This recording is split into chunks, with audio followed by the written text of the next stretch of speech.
қалалық жалпы білім беретін орта мектебінің 7-ші А сынып оқушысы Мұратбек Фатима. Менің тақырыбым Ұлы Жібек жолы арқылы өткен Ақтөбе облысындағы аймақтарды зерттеу. Менің зерттеу жұмысымның басты мақсаты осы өткен тармақтарды анықтап, олардың маңызын көрсету. Ал ғылыми жаңалығы осы Ұлы Жібек жолын Ақтөбе облысы аумағында өткен нақты тармағына оқушы көзімен назар аударып, оларды қазіргі заман талаптарымен байланыстыру.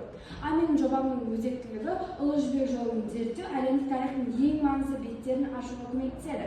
Зерттеудің өзектілігі тағы да мынау.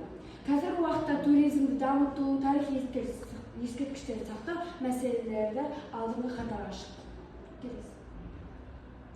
Енді Ұлы Жібек жолы адамзат өркениетіне үлкен үлес қосқан тарихи құбылыс. Мен бұл тақырыпты таңдаған себебім өзімнің туған өлкемде тереңірек білгім келеді. Осылайша мен бұл жұмысымда тек тарихты оқып қана қоймай, өзімнің көзқарасымда қайта жаңғыртқым келеді. Енді бізде келесі Ақтөбе өңірінде керуен жолдар. Ол бізде біріншісі Елек жолы. Елек жолы ол Елек өзенінің бойымен созылып, оңтүстіктен солтүстікке қарай жүретін негізгі бағыт болып саналады. Ал оның сол жол бағытта бізде археологиялық ескерткіш, ол бізде Күйікқала. Күйікқала ол Ақтөбе облысындағы ең маңызды археологиялық ескерткіштердің бірі. Екіншісі ол бізде Қобда жолы.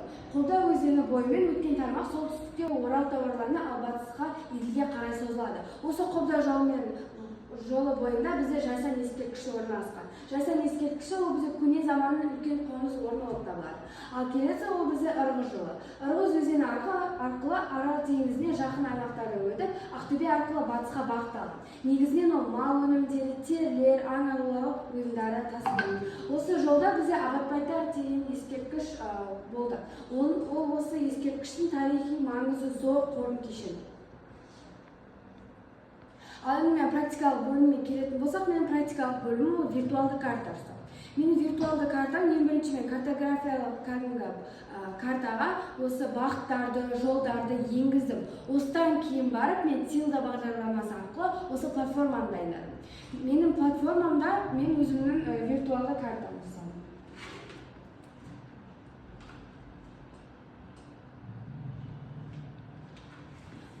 Мына жерде бізде Ұлы Жібек жолы туралы көрсетілген.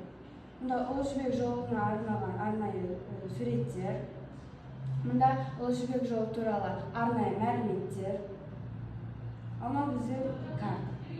Мына жерде бізде осындай Ырғыз жолы туралы кішкентай мәліметтер, осы Күйікқала, Жайсан ескерткіші, Абатбайтар деген секілді.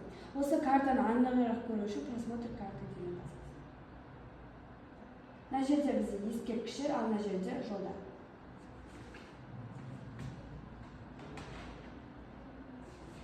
Ал енді мен осы нәтижелерім, осы мен бірінші деректерді жинақтадым, одан мен картамен жұмыс жасадым, және де ескерткіштерді осы картаға бейнеледім, және де мен өзімнің байланыстарымды көрсеттім. Енді мен қорытындылай келсек, Ақтөбе облысы Ұлы Жібек жолының батыс тармағының маңызды бөлігі болған дәлелденді. Күйікқала, Жайсан, Абатбайтар секілді ескерткіштер жолын нақты дәлел ретінде анықталған. Енді бізде заманауи байланыс сол қазіргі жаңа жібек жолы жобалары арқылы Ақтөбе облысы әлі шығыс пен батысты байланыстырып отыр. Темір жол, автожол желісі ежелгі дәстүрдің жалғасы болып табылады.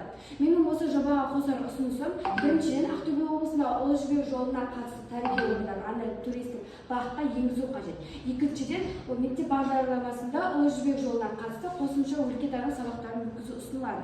Ал үшіншіден, заманауи технологиялар пайдаланып, осы жібек жолына қатысты тарихи орындарды виртуалды картасын жасауға болады. Бұл картаны туристер де, оқушылар да пайдаланып, әр нысан туралы толық ақпарат біле алады. Назарларыңызға рахмет.